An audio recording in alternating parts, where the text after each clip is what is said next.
Türkiye sevdalısı lider, milletimizin hizmetkarı Cumhurbaşkanımız Recep Tayyip Erdoğan. Sevgili Şanlıurfalılar, başımızın tacı, kıymetli hanımefendiler, geleceğimizin teminatı, değerli genç kardeşlerim, sizleri en kalbi duygularımla, muhabbetle selamlıyorum. Hatır bilen, hal bilen, gönül bilen, vefa bilen, kıymet bilen Urfa'nın tüm ilçelerindeki, hanelerindeki kardeşlerime buradan selamlarımı gönderiyorum. Bu ne muhteşem bir katılım. Havalimanından buraya ancak bir saatte gelebildik. Kardeşlerim, bu muhabbeti ben inanıyorum ki 14 Mayıs'ta siz farklı bir bayrama çevireceksiniz. Artık elveda demeye hazırlandığımız Ramazan-ı Şerifinizi tebrik ediyorum. İnşallah yarın gece idrak edeceğimiz 1000 aydan daha hayırlı Kadir Gecenizi tebrik ediyorum. Cuma günü kavuşacağımız Ramazan Bayramı'nın deprem bölgesindeki kardeşlerimiz başta olmak üzere tüm milletimize, tüm İslam alemine, tüm insanlığa hayırlar getirmesini, huzura ve felaha vesile olmasını diliyorum. Urfa'yı anlamak için önce Türküyle, Kürdüyle, Arabıyla, bu şehrin tüm renkleriyle kucaklaşmak gerekir. Biz bu şehri her bir ferdiyle, toprağının her karışıyla, ona şanlı ünvanı veren cesaretiyle, onu bölgesinin cazibe merkezi yapan bereketiyle seviyoruz. Urfa sevincini de, hüznünü de türküleriyle, gazelleriyle anlatan, söyleyen, söyleten bir şehirdir.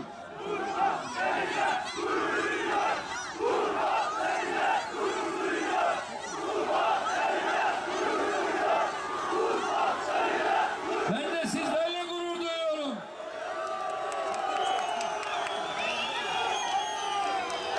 Sevgili Urfalılar, bu şehri Mukim Tahir söyler. Bu şehri Bekçi Bakır söyler. Bu şehri Tenekeci Mahmut söyler. Bu şehri Kazancı Bedi söyler. Ne diyor Urfalı abi? Gonca gülsün, gül açılsın. Cuy feryat eylesin. Sen sus ey bülbül biraz. Gülşende yarim söylesin. Evet, inşallah 14 Mayıs'ta herkes susacak, Şanlıurfa konuşacak. İnşallah 14 Mayıs'ta Şanlıurfa öyle bir konuşacak ki tüm başlar buraya dönecek, tüm gözler burayı takip edecek. Bizim Şanlıurfa'yla aramızda gönülden gönüle giden, kimsenin anlayamayacağı kadar güçlü bir bağ var. Şimdi Şanlıurfa'dan öyle bir ses verin ki bu muhabbeti duymayan kalmasın. Hazır mıyız?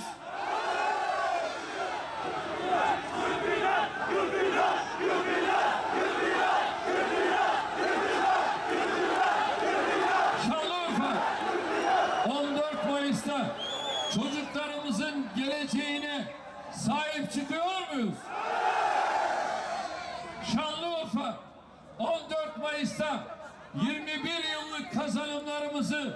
daha da ileriye taşıyor muyuz? Şanlıurfa 14 Mayıs'ta Türkiye yüzyılının inşası için Bismillah diyor muyuz? Şanlıurfa 14 Mayıs'ta Türkiye yüzyılı için doğru adımlarla yola devam diyor muyuz? Rabbim hepinizden razı olsun. Değerli kardeşlerim, biliyorsunuz ülkemiz 6 Şubat'ta tarihinin en geniş alanında yaşadığı şiddetli depremlerle sarsıldı. Asıl büyük yıkımın depremin merkezi Kahramanmaraş ile Hatay, Malatya, Adıyaman illerinde, ayrıca Gaziantep'in 2 ilçesinde yaşandığı bu depremlerden etkilenen şehirlerden birisi de Şanlıurfa'ydı. Kardeşlerim, tespitlere göre Şanlıurfa'mızda 12.728 binadaki 22.464 bağımsız bölüm bu depremde kullanılamaz hale geldi. Bölge genelinde ise bu rakamlar 311.000 binadaki 872.000 bölüme ulaşıyor. Deprem haberini alır almaz devleti ve milletiyle tüm imkanlarımızı bu bölgeye taşıdık. Arama kurtarma faaliyetleri, gıdadan giyeceğe ve barınmaya kadar acil yardım ihtiyaçları, enkaz kaldırma çalışmaları derken kalıcı konutların yapım safhasına da geldik.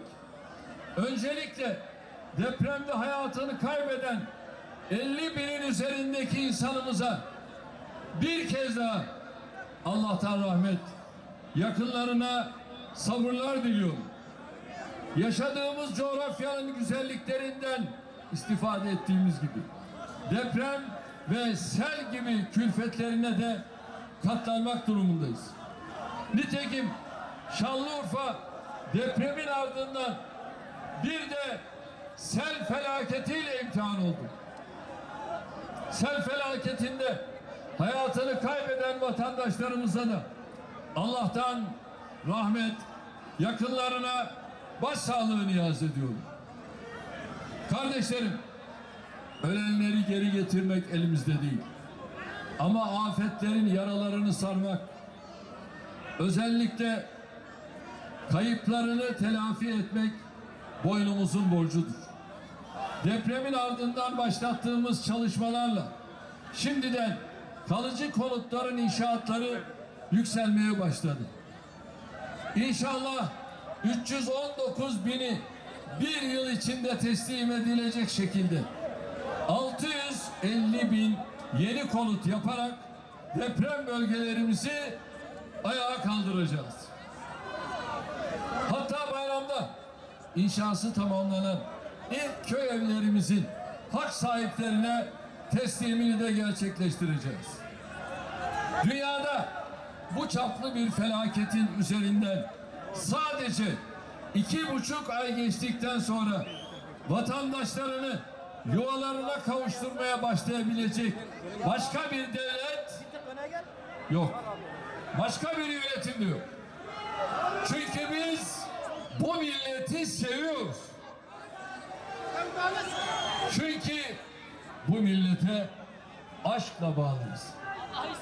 Çünkü biz bu millete hizmet etmeyi şereflerin en büyüğü olarak görüyoruz.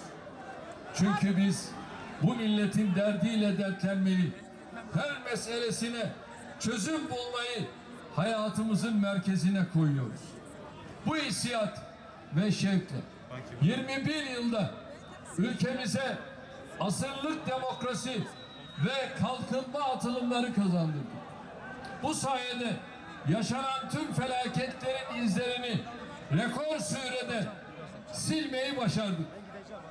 Bu anlayışla bilim insanlarınca asrın felaketi yaşayanlar tarafından küçük kıyamet olarak tarif edilen deprem yükünün altında kalmadı. Tabii depremde yıkılan şehirlerimizi ayağa kaldırırken sadece konut yapmakla da kalmıyoruz. Okuluyla, hastanesiyle, altyapısıyla, parkıyla, iş yerleriyle adeta yeni şehirler inşa ediyoruz. Bu kapsamda Şanlıurfa'mızda da 8.000'i konut, 3.000'i köy evi olmak üzere 11.000 ev yaparak depremzedelerimizi yeni yuvalarına kavuşturacağız.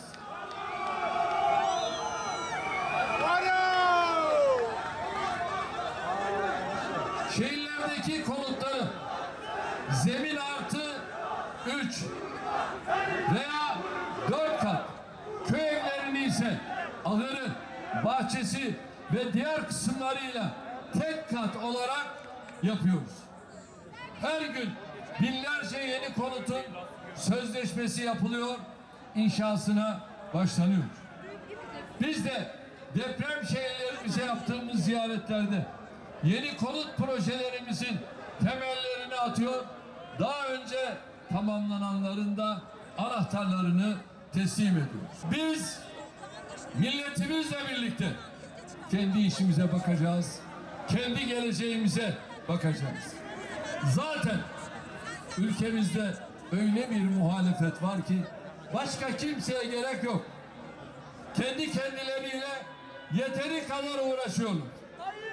Neredeyse 30 yılı bulan yöneticilik hayatımızda milletin gücünün üstünde güç olmadığını sayısız örneğiyle gördük, vesayet odaklarına da gösterdik. Kardeşlerim, seçim öyle televizyon ekranlarında, sosyal medya mecralarında, dört duvar aralarında yapılan kirli pazarlıklarla kazanılmıyor. Seçim önce milletin gönlünde, sonra sandıkta kazanılıyor.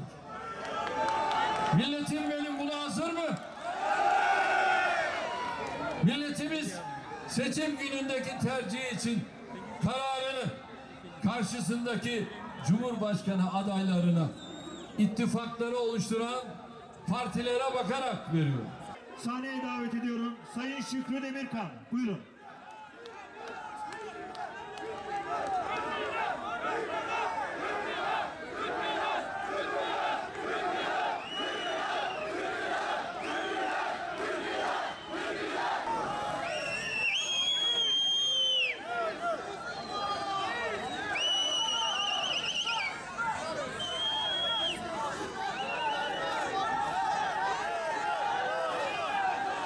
Değerli konuklar, saygıdeğer hemşehrilerimiz.